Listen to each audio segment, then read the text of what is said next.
మీ రైతుల పరిస్థితి ఎట్లా పరిస్థితి ఏంది?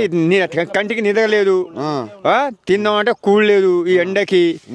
రైతు పంట పండించినాం కానీ ఇది సేల్ చేయడం లేదు, ఎక్కడెక్కడ ధరుతున్నాయి. మేము సాగు అంటే ఇంత మందు దాగి సత్తనే మంచిగా ఉంటది, అంత ఇబ్బంది ఉన్నది. రేవంత్ రెడ్డి వచ్చినాక నేను రైతు బిడ్డ అని చేసిండు, ఏం లాభం?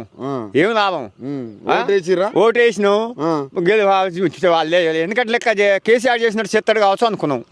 ఒక్కొక్క మాకు గుద్దలు తన్నిండు. అప్పుడు లైన్లో ఊగే బస్తాకు నిలబడి చచ్చినాం. ఇప్పుడు ఈ మొక్కలు పంట పండించుకొని మాకు ఏడుపే కాదు ఇక. పంట పండించినాక ఏడుపు పంట పండించేటప్పుడు లైన్ల కష్టాలు. ఎటో ఇటో చేసినాం కానీ లాభం లేదు. ఇప్పుడు ఎకరానికి 6,000 7,500 అన్నాడు. మొన్న 1000 ఎంతో వేసి 1000 ఎంతో వేసిండు ఎకరానికి. ఇప్పుడు తుప్ప ఒడ్డు తీసుకుంటాను, రైతు బంధు ఇస్తాడు, ఈ బోనస్ వేస్తాడు. ఏడున్నాయి బోనస్ కూడా ఇస్తాడు కదా, ఏడేసిండు.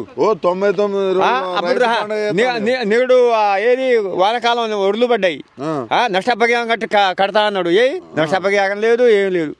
కేసీఆర్ ఉన్నప్పుడు ఎట్లుండే మస్తు ఉండే, అట్లా ఏది చిలకాడినట్టు ఆడిన ఆయన. మరి ఇప్పుడు ఏంది సాయం దున్నప్పదు సంపాదించుకున్నాడు ఇంట్లో. ఎందుకట్లా?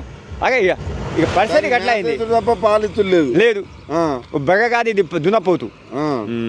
మార్పు అన్నారు, మహిళల్ని కోటీశ్వరాలని ఎత్తా అన్నారు. ఎక్కడిది ఏది అది కళ్యాణ లక్ష్మి 2 తులాల బంగారం పెడతా అన్నాడు. అన్ని ఏ లేవు.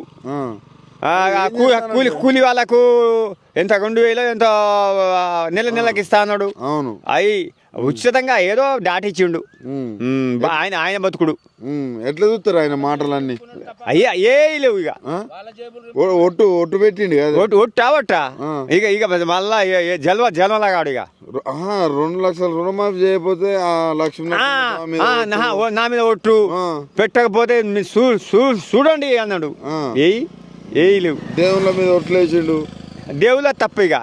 ఆయన చేసిన దేవుళ్ళకు తప్పు, కానీ ఆయన చేసిన తప్పులు ఏం లేదా? అంతేనా? దేవుళ్ళదే తప్పు. ఎట్లా చూస్తారా మళ్ళీ వేస్తారా ఓట్లు? ఇక ఎక్కడ వేసుడా ఇక. ఒక ఆడది పేరు తీసుకుంటే ఇంట్లోకి వెళ్ళి బయటకు వెళ్ళేది. ఎందుకట్లా?